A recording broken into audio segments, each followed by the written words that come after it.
जय हिंद मेरे प्यारे बच्चों, आप सभी कैसे हैं? मैं मानता हूँ आप सभी स्वस्थ होंगे, मस्त होंगे, पढ़ने में व्यस्त होंगे।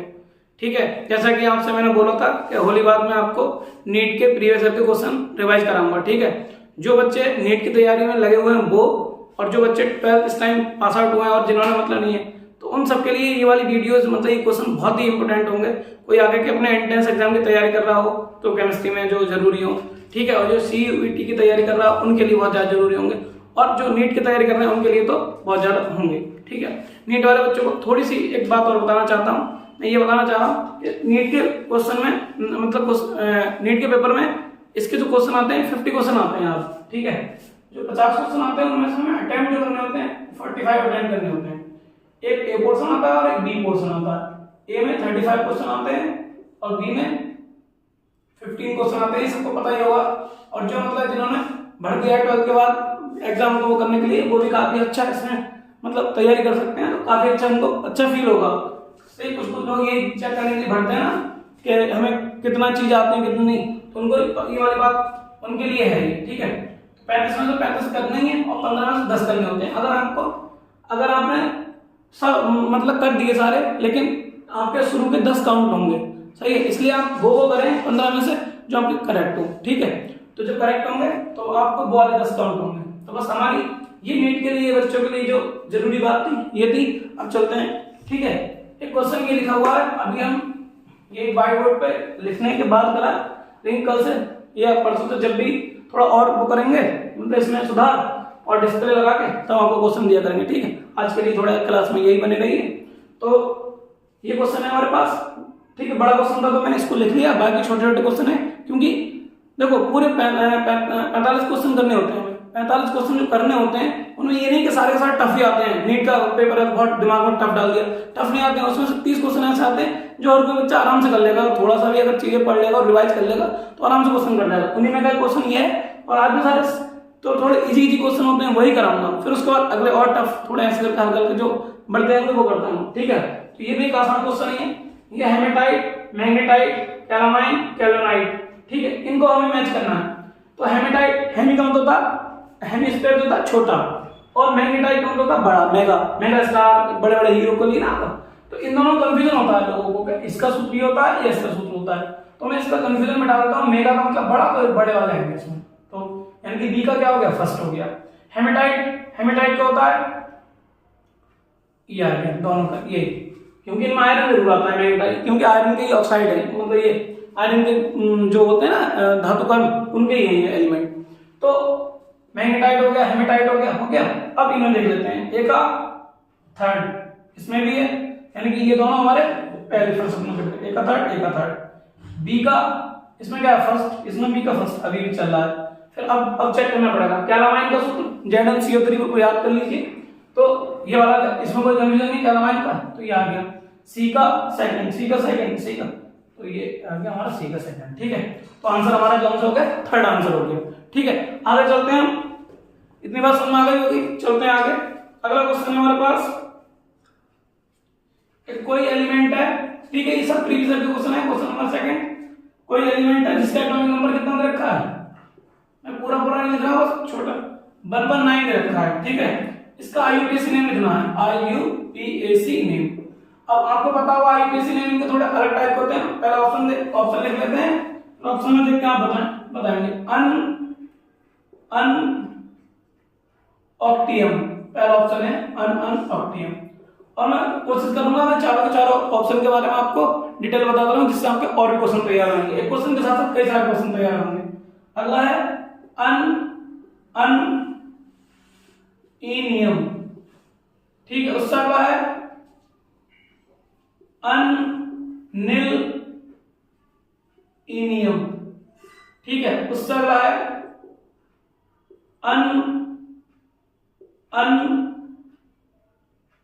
अनियम। ठीक है, जिसको अगर थोड़ा टाइम वो हो रहा है तो आप अपनी जो वीडियो इसके स्पीड बढ़ा के आराम से देख ले करेंगे, तो थोड़ा कोऑपरेट अभी कर लीजिए, फिर बाद में उसके बाद तो हम थोड़ी कोशिश करेंगे अपने आप में, क्योंकि क्लास डिले हो रही थी, हमने सोचा एक दिन क्लास बच्चों को दे दें। ठीक है, चलते हैं। तो अब आ गया अन का मतलब बन के लिए अन आता है, किसके लिए, बन के लिए अन। अन, ठीक है। 0 के लिए नील आता है, 2 के लिए बाई आता है, 3 के लिए ट्राई आता है, 4 के लिए क्वाड आता है, 5 के लिए पेंट आता है, 6 के लिए हेक्स आता है, 7 के लिए सेप्ट आता है इसमें, ठीक। 8 के लिए ऑक्ट आता है और 9 के लिए इन आता है और 10 वो 0 के फिर। तो अब क्या करेंगे हम, अन अन, इसका मतलब एक ऑक्टेवियली 8, ठीक है। इतनी बात समझ में आ गई। फिर अन अन इनियम, वन और मैंने बोला अभी 9 के लिए इन आता है और इन यम सब में आता है ना यूपीएससी में, ठीक है। तो 118, ठीक है, 119, ठीक है। अन नील लिख देते हैं सबका, अन नील का मतलब 0, इनियम ये हो गया 9, अन तो 1 1 1, ठीक है। तो अगर 118 का पूछे किसी में तो 11 लिख देंगे, ठीक है। करके उल्टा पूछ लेता है तो हम सारे क्वेश्चन जहां ऑब्जेक्टिव को जहां तक कवर कर सकते हैं, ठीक है, करेंगे जिसमें जितना बताने का होगा, ठीक है। इसके बाद आ गया अन इनियम, ये वाला हमारा आंसर राइट हो गया। मतलब इस क्वेश्चन का आंसर क्या है, अन इनियम। फिर उसके बाद अनिल इनियम, ये वाला हो गया 109 का, ये हो गया 1 ठीक है। इसमें आपको हिंदी मीडियम वाले बच्चों को भी क्लियर होगा और इंग्लिश मीडियम वाले बच्चों को भी लिखेंगे क्वेश्चन इंग्लिश में, ठीक है। चलते हैं अगला, ठीक है। क्लियर हो गया, रफ कर देना क्वेश्चन, ठीक है।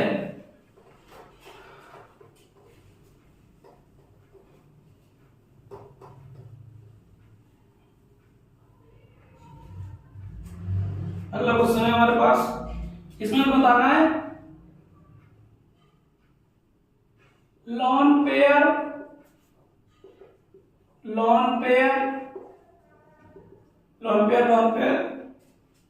फोर्स ऑफ रिपल्सन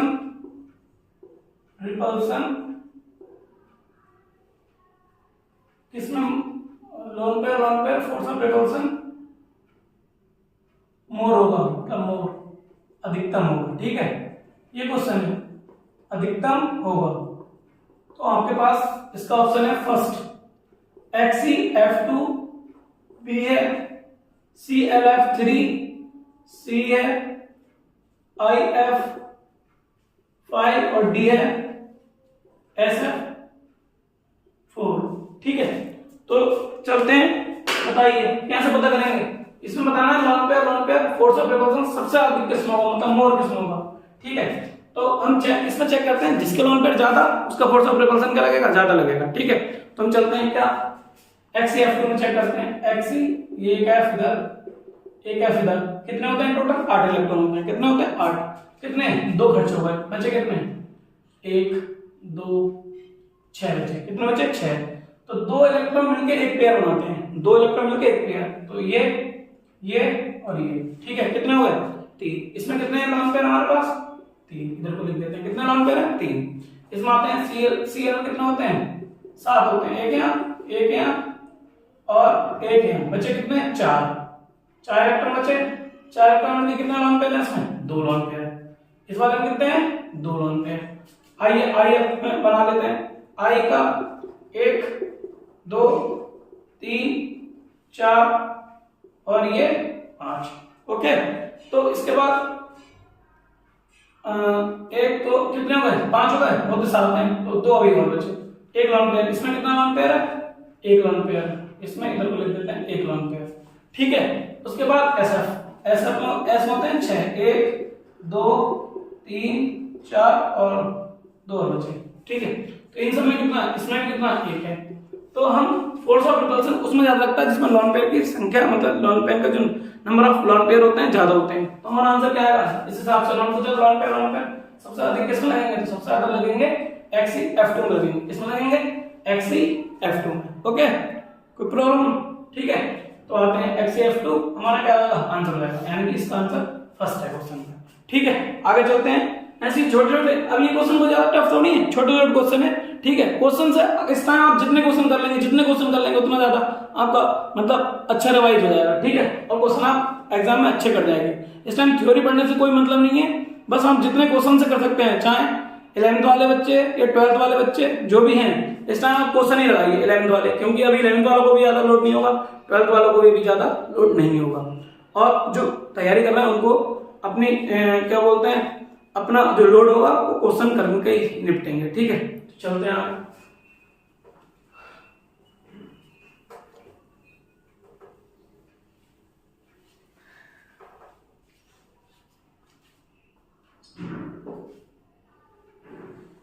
अगले है क्वेश्चन RmgX प्लस CO2 इसका प्रेजेंस है ड्राई, सही है।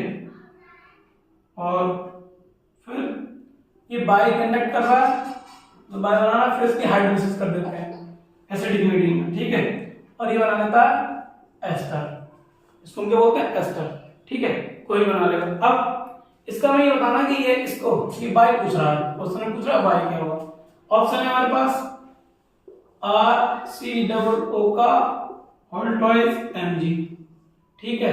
बी ऑप्शन है RCOO पे नेगेटिव Mg पॉजिटिव X, ठीक है। सी है R3CO पे नेगेटिव Mg पर पॉजिटिव X, और डी है RCOO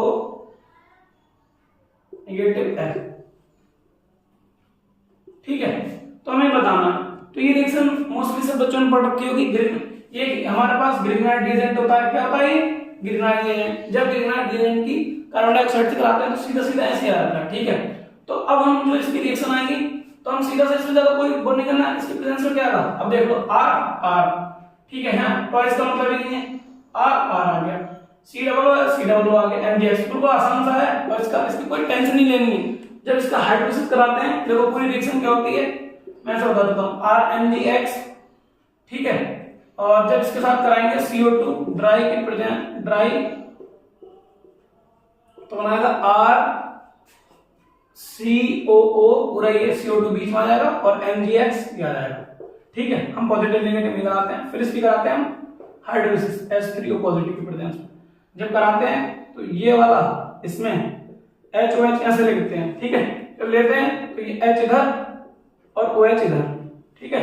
जो बच्चे तैयारी की कंटिन्यूटी में लगे होंगे उनको बहुत अच्छे से पता होगा, जो 12th में इस बार नहीं करवाए तो उनको थोड़ा मतलब मिस हो गया होगा, ऐसे करते हैं फिर। और ये वाला क्या आता है RC, और ये बाकी बच जाता है MgOH X, ठीक है। यही है, ये बाहर निकल जाता है MgOH X, ठीक है। MgOH X के Cl लगा लें, F लगा लें, ठीक है। क्लियर हो गया ना, ठीक है। अब थोड़ा लग रहा होगा, फ्लो में आ रहा होगा, ठीक है। ऐसे ही चलते रहिए, बहुत अच्छे से क्वेश्चन आपको क्लियर होते जाएंगे, ठीक है। हो गया कर देना। इसका आंसर कौन था, सेकंड वाला।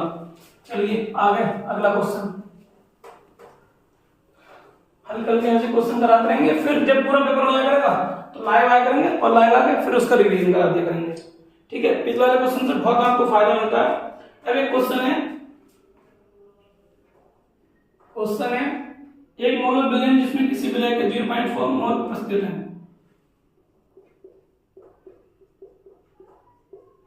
एक मोलर विलयन, ठीक है, 1 मोलर सॉल्यूशन जिसमें किसी विलय के, हम आपको पढ़ाएंगे इंग्लिश में, ठीक है, इंग्लिश हिंदी मिक्स करके, 0.5 मोल प्रेजेंट है, प्रेजेंट होते हैं, ठीक है। तो हम एक बात पढ़ लेते हैं, ये एक मोलर विलयन है, मतलब कोई भी एक मोलर सॉल्यूशन है, उसमें किसी विलय के कितने 0.5 मोल प्रेजेंट है, तो कह रहा है कितना होगा विलय, तो उसमें तो इसका मतलब है। अब इसके ऑप्शन है, ऑप्शन से देखिए। फर्स्ट ऑप्शन है विलायक के 1000 ग्राम होते हैं, ठीक है। मतलब सॉल्वेंट कितना होगा, सॉल्वेंट 1000 ग्राम, ठीक है, इसमें। और यह विलायक के 500 ml होते हैं, क्या लिखेंगे, सॉल्वेंट इज लिख देंगे, या इज कितना 500 ml, ठीक है। थर्ड, विलायक के 500 ग्राम होते हैं, क्या लिख देंगे, सॉल्वेंट इज 500 ग्राम, ठीक है। फोर्थ, विलायक के 100 ml होते हैं, ठीक है। तो लिख देंगे सॉल्वेंट इज 100 ml, ठीक है। जब ये मोलर आ रहा है, ये मोलर आ रहा है तो इंडिकेट कर रहा है मोलरिटी को। किसको कर रहा है? मोलरिटी। और मोलरिटी क्या होती है? मोलरिटी होती है ग्राम में, ठीक है। तो ये वाले दोनों ऑप्शन तो खत्म हो जाते हैं, एक तो ये वाला और एक ये ml वाला, क्योंकि ये मोलरिटी को इंडिकेट कर रहा है। अब बात आती है कि जो सॉल्वेंट होगा उसके 1000 होंगे, तो इतने में 0.5 मोल, जब विलायक के 0.5 मोल है, ठीक है। इसका मतलब है अगर 1 मोल होता है, 1 मोल में 1000 होते हैं, ठीक है। 1 मोल में इसके जो होते हैं, जो 0.5 इसका मतलब 0.5 विलय हो गए, मतलब 500 ग्राम जो है विलय हो गया, और 500 ग्राम क्या होगा? विलायक होगा, ठीक है। तो इसका आंसर आएगा विलायक के 500 ग्राम, ठीक है। ये आंसर होगा इसका। तो विलायक के पास इतनी छोटी छोटी बात नोट करनी होती है, तो ये कभी कभी यही गलत हो जाती है, और यही हमें क्या कर देती है, कभी कभी बाहर कर देती है कंपटीशन से। तो विलायक के कितने ग्राम होंगे इसमें? 500 ग्राम, ठीक है। क्लियर है? थोड़ा और इसके बारे में और पढ़ना हो तो आपके पास जो नोट्स वगैरह होंगे उनमें बहुत अच्छे से लिखा होगा। अभी हम केवल थोड़ा शॉर्ट ट्रिक में और थोड़ा ध्यान रखने के लिए क्वेश्चन करा रहे हैं, क्योंकि अच्छे से हम क्लियर कर लें, ठीक है। और जब डीप पढ़ाएंगे तो हम पूरी एक तरफ से वीडियो बना के जब class wise class topic wise topic कराएंगे, ठीक है। चलते हैं आगे। एक अच्छा सा क्वेश्चन है, बहुत अच्छा। मैं चाहूंगा आपका जो मेरे लिखते हैं ऑप्शन लिखने से पहले आंसर आ जाए, कमेंट में लिखिएगा जब आप क्लास देखेंगे तो, ठीक है। अगला क्वेश्चन है आईपीएसी कितनी है? AgH2O का होल ट्वाइस, दूसरा कॉम्प्लेक्स ब्रैकेट है AgCN का होल ट्वाइस। इसका भी आईपीएसी नेम लिखना है। क्या लिखना है? आईपीएसी नेम, ठीक है। आईपीएसी के देखो एक क्वेश्चन आ गया होगा, फिर दूसरा ये आ गया, ठीक है। ये इनऑर्गेनिक का आईपीएसी है, वो भी इनऑर्गेनिक की थी, लेकिन वो अलग टाइप की थी, अलग टाइप के एक आध और आएगा। तो आईपीएसी से 3 या 4 क्वेश्चन मिलने हैं तुम्हें, ठीक है। तो इसमें क्या होता है, इस वाले ब्रैकेट को जो पहला ब्रैकेट होता है इसमें लेते हैं पॉजिटिव, और जो दूसरा आएगा ये इसे लेते हैं नेगेटिव। अब इसमें क्या पॉजिटिव लेते हैं क्या नेगेटिव लेते हैं, आपको ये बहुत अच्छे से पता होगा। Ag के 2 नाम होते हैं, जब पॉजिटिव में होता है तो हम सिल्वर बोलते हैं, ठीक है, और जब नेगेटिव में होता है तो अर्जेंटेट बोलते हैं। वाली बात पता है ना बहुत अच्छे से। तो इसमें क्या करते हैं, अब हमें जो पहला वाला है इसका नाम पॉजिटिव वाला लिखना है, इसका नाम नेगेटिव वाला लिखना है। तो चलते हैं हम क्या करेंगे इसमें। Ag तो ये आएगा सबसे पहले तो इसको पॉजिटिव और इसको नेगेटिव, ये दिमाग में अपने बैठा लिया करो, ठीक है। या फिर अगर ये नहीं होता, इसके पहले Na होता, K होता, कुछ भी होता, तो वो पॉजिटिव में नाम आता उसका, लिगेंड वगैरह का, उसका नाम सेंटर आइटम का किस में आएगा? नेगेटिव में आएगा। तो इसमें क्या है? डाई एक्वा, क्या है? डाई एक्वा, ओके। अब इसके को मिला के गैप में देना सिल्वर। अब निकालते हैं इन दोनों की मिलाकर ऑक्सीडेशन स्टेट निकालते हैं, और जो ऑक्सीडेशन स्टेट आती है वो एक इसकी आती है और इसकी आती है। तो क्या करेंगे? AgX, H2O न्यूट्रल होता है 0, ठीक है। ये H2O जो होता है न्यूट्रल लिगेंड में आता है, किसमें आता है? न्यूट्रल लिगेंड में, ये 0 हो गया। फिर प्लस इसका X, और फिर Cn का होता है -1, 2 Cn है -2, कोई चार्ज नहीं है, बराबर में 0। X और X कितना हो गया? 2X -2 बराबर 0। तो यानी कि दोनों मिलाकर 2 है, लेकिन एक की जगह निकालेंगे तो कितनी आएगी? +K1, यानी कि इसका एक्वा सिल्वर फर्स्ट आएगी। कितनी आएगी? फर्स्ट, ठीक है। इसके तो आईपीएसी ऑप्शन लिखने की जरूरत ही नहीं है, ऐसे बता देंगे हम। फिर उसके बाद इसका क्या आएगा? डाई एक्वा सिल्वर फर्स्ट, और ये रखा है इन्होंने ये डाई, थोड़ा सा क्या देखें, डाई साइनो, ये आएगा अर्जेंटेट, क्या आएगा? अर्जेंटेट। फिर उसके बाद इसकी क्या आएगी? इसकी फर्स्ट आएगी, ओके। तो देख लेते हैं ऑप्शन इन्होंने क्या क्या दिए।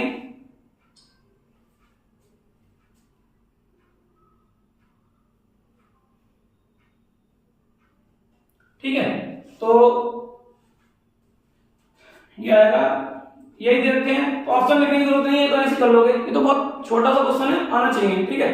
और सर लिखना पड़ेगा इसमें कई सारे, लेकिन इसका सीधा सा आंसर यही है, ठीक है। Die aqua silver first dicyano argentate. बस मेन उद्देश्य इसका पॉजिटिव वाला नाम लिखाया था, इसका निगेटिव वाला लिखाया था। इसके बाद जो ऑक्सीडेशन स्टेट होती है, अगर जैसे 2x मतलब 2x मतलब 2 है सेंटर, दोनों मिला के 2 थी, लेकिन जब एक ही करेंगे एक स्क्वायर की एक स्क्वायर। ओके, आगे चलते हैं।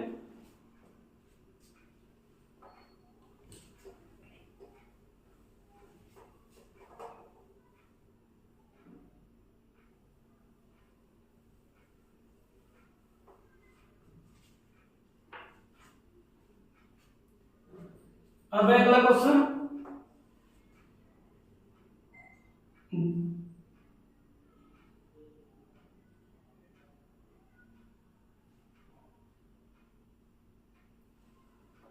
बताना है, 4 ऑप्शन दे रखे हैं, मैं बताना है सही कौन है, सही नहीं है, सही नहीं है। 4 ऑप्शन दे रखे हैं, सही नहीं है, नॉट राइट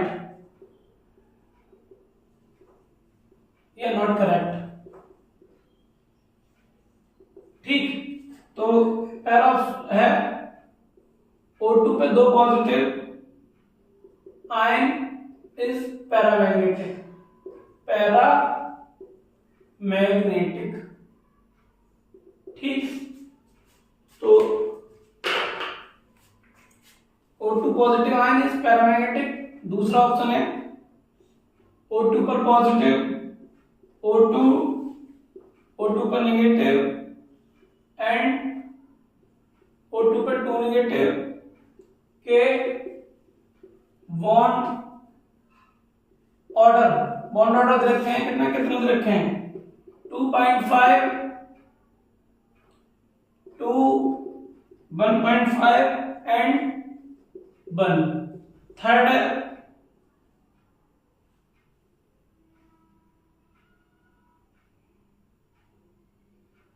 C2 मॉलिक्यूल के पाई ऑर्बिटल्स, क्या पाई ऑर्बिटल्स में 4 इलेक्ट्रॉन होते हैं। जब C2 बनाएंगे तो जो पाई की ऑर्बिटल आएंगे उसमें 4 इलेक्ट्रॉन होते हैं।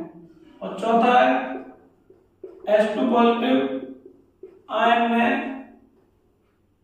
1 इलेक्ट्रॉन, मतलब 1 इलेक्ट्रॉन होता है। ठीक है, तो बताना है, अब इसमें बताना है कौन सा सही नहीं है। तो O2 positive ion is paramagnetic. O2 का कितना होता है, O2 जब बनाते हैं हम, ठीक है, एनर्जी लेवल डायग्राम बनाते हैं, एनर्जी लेवल डायग्राम बनाते हैं, O2 का जो आता है, O2 का होता है 16 का 14 तक तो पूरे भर जाते हैं। ठीक है, तो वो डायमैग्नेटिक आता है। अब 14 के बाद जब वो 15 और 16 पे जाएंगे तो ये आता है पाई वाले में, और पाई वाले में एक इलेक्ट्रॉन मिल जाएगा। तो O2 का क्या हो गया, O2 तो पैरामैग्नेटिक होता है, O2 तो पॉजिटिव है, तो इसमें और एक इलेक्ट्रॉन कम हो जाएगा, यानी 15। और 15 का मतलब क्या होता है, देखो आप याद रख लो, 14 क्या होता है, डायमैग्नेटिक। क्या होगा, डायमैग्नेटिक। ठीक है, जब हम इससे ऊपर जाएंगे, ठीक है, तो तब भी पैरामैग्नेटिक होगा, नीचे आएंगे तो भी पैरामैग्नेटिक होगा। तो O2 आयन इज पैरामैग्नेटिक। ठीक है, यहाँ तो ठीक है। O2 पॉजिटिव, O2 पे नेगेटिव एंड O2 पे 2 नेगेटिव के बॉन्ड ऑर्डर, ये O2 का 2.5, क्योंकि 14 का जो होता है 3 होता है बॉन्ड ऑर्डर, कितना होता है 14 इलेक्ट्रॉन के 3। तो जैसे ही ऊपर बढ़ेंगे और मतलब पाई वाले बढ़ेंगे तो ये वाले बॉन्ड ऑर्डर घटेगा, 2.5 सही है। O2 का 2 ही होता है, O2 पे नेगेटिव और मैंने बोला घट जाएंगे। ठीक है, तो ये और तो ये भी ठीक है। C2 मॉलिक्यूल के पाई ऑर्बिटल्स में 4 इलेक्ट्रॉन होते हैं, तो पाई C2 का होता है 12। ठीक है, और C2 का 12 होता है तो हमारे पास देखिए, ये बना देता हूं, ये बॉन्डिंग का आ गया, ये एंटी बॉन्डिंग का आ गया, बॉन्डिंग का आ गया, ये एंटी बॉन्डिंग का आ गया, इधर ऑर्बिटल होती हैं। ठीक है, तो ये मैं बीच वाली बना देता हूं। फिर इसके बाद ये आ गए 2 तो 4 2 6 2 8, फिर उसके बाद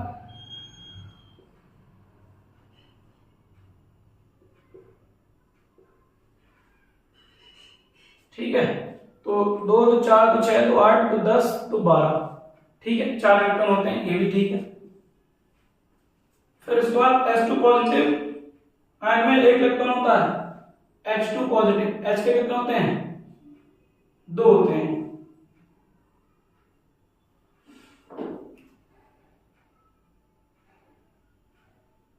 सॉरी, प्रतिचुंबक ये इसमें क्या, ये भी ठीक है।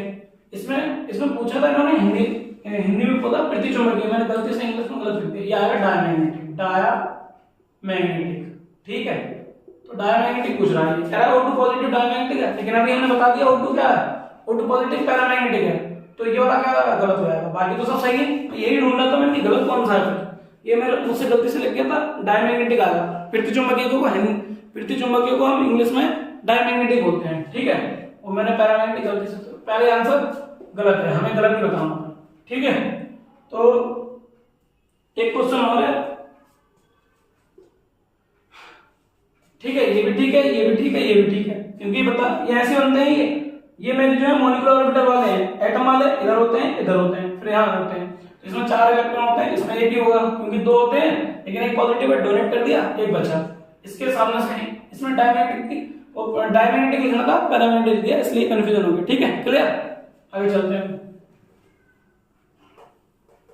एक क्वेश्चन और है, बाकी कल देखो मैं आपसे बोला था आईपीएससी वाले काफी आते हैं। एक क्वेश्चन और है, ये वाला इनऑर्गेनिक हो गया, और इसका बिना ऑप्शन के